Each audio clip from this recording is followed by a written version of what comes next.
नवी मुंबई महानगरपालिका कार्यक्षेत्रात हजारो बोगस मतदार आणि हजारोंच्या संख्येने दुबार मतदार आहेत आणि सातत्याने ही गोष्ट नवी मुंबई मनसेने निवडणूक आयोगाच्या लक्षात आणून दिली।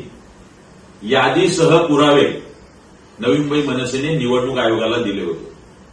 त्याचाच आधार घेऊन जी काही आता प्रारूप मतदार यादी नवी मुंबई महानगरपालिकेने जाहीर केली त्या प्रारूप मतदार यादीत 45,588 दुबार मतदार असल्याचं स्वतः नवी मुंबई महानगरपालिकेचे निवडणुकीचे प्रमुख आणि मनपाचे उपायुक्त डोईफोडे हे अधिकारी सांगतात। या दुबार मतदार कसे वगळले जाणार तर त्या बीएलओच्या माध्यमातून या दुबार मतदारांपर्यंत पोहोचून त्यांचा फॉर्म भरून त्यांना कुठल्या मतदार यादीत त्यांचं नाव हवंय आणि त्यातलं एक नाव रद्द करण्यात येईल अशी माहिती स्वतः निवडणुकीचे उपायुक्त डोईफोडे यांनी आम्हाला दिली।